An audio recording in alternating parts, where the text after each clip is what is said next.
Hey guys, it's Godbars here, the self-proclaimed hip-hop historian, and this is the 80th episode of my series where I grab a vinyl from my collection, talk about why I love it, what influence it had, and what its place is in the grand scheme of hip-hop. While Chicago was largely dominated by Kanye in the early to late 2000s, he wasn't a top-tier lyricist regardless of what some of his ball-gargling fans may say. I think Lupe made it pretty clear that they weren't on the same level lyrically when they collaborated on Touch the Sky. And that was clearly Lupe toning down his wordplay so he could kind of fit in with Kanye and not outshine him on his own song. But if you pull practically any verse from Lupe's debut here, Food and Liquor, and put it next to Ye's best verses from College Dropout to Graduation, it's clear who the more subversive and talented writer is. Of course, it isn't like Chicago hip hop was barren before these guys. The Shy produced insanely successful acts in the 90s, like Da Brat or Common. In the 2000s, would birth lyrical underground rappers like Psalm 1 and Open Mike Eagle, just to name a couple. Lupe Fiasco isn't really underground though. He's a pretty good example of an MC who stuck to his roots and didn't compromise, until Lasers at least, and still had success. Obviously, there was a dip in quality after the first two albums, but he's more than redeemed himself in recent years with numerous awesome projects. I think a good amount of fans actually prefer his second album, The Cool, over Food and Liquor. But while I love this album as well, there's a couple hooks I'm not a giant fan of that kind of puts his debut over the edge for me. With his debut, there's nothing but colorful, lush instrumentals and Lupe's dense, thoughtful, and often heavily conceptual verses. I don't agree with the people who act like Kendrick is some carbon copy of Lupe because not only was K. Dot active at this time, but there really aren't that many similarities to me next to them both being witty and inventive. However, one theme Kendrick has touched on that makes me think of Food and Liquor is the sort of sarcastic approach he takes on swimming pools, where if you listen casually, you may not pick up on the fact it's an anti-drinking song.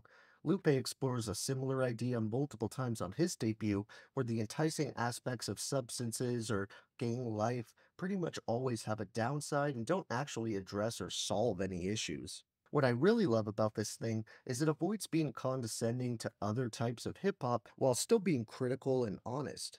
One of my biggest issues with the growing section of discount lyricists in current hip hop is they'll never have any impressive rhyme schemes or pieces of wordplay, but they label any critic as a Playboy Cardi fan who hates real rap.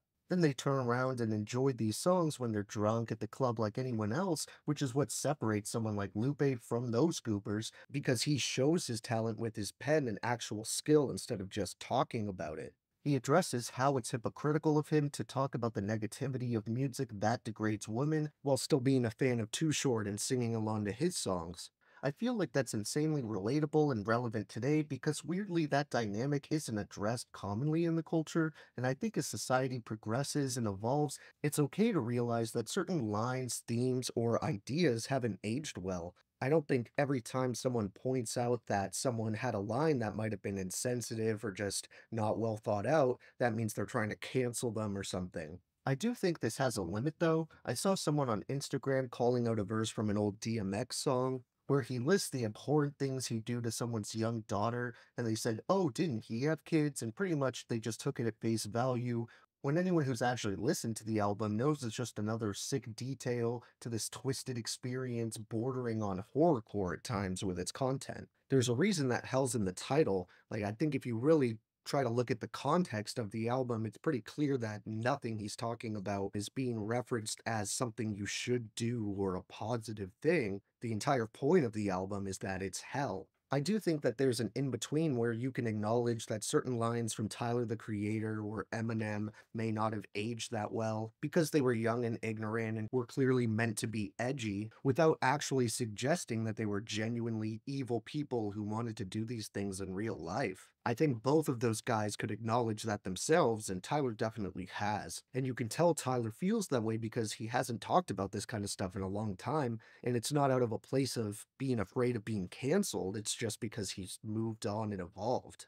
That doesn't mean there aren't songs out there that were full of questionable or downright vile lines that weren't in a character or done for a larger concept. It's just a case by case basis. But back to Food and Liquor, Lupe does a masterful job of breaking down the psychology behind what it actually means to be real, and again he manages to point out issues while not looking down on other rappers from his high horse. Next to his lyrical content, another reason this debut doesn't sound like anything else in the game at the time is the grand, colorful, and diverse production. One of the biggest songs on here is Kick Push, which was another extremely unique lyrical gem where Lupe spins a love story between two skaters, which tapped into a topic not many rappers reference to my knowledge. He also has a talent for hooks and bridges, which allowed him to structure more interesting songs than a lot of his contemporaries. It also further proved how you can make catchy, accessible music while not compromising your integrity, morals, or a song structure. There's a handful of featured artists on here who pop up to assist with certain tracks, like Sarah Green,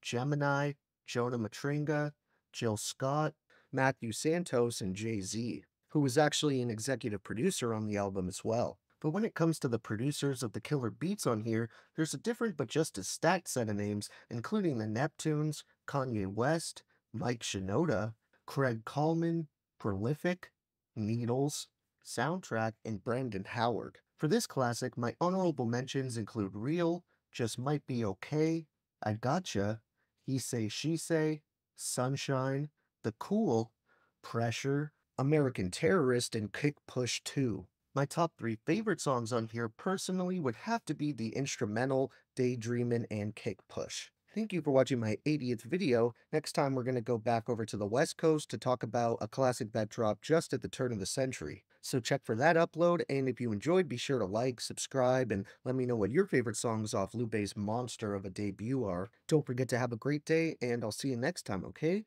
Alright.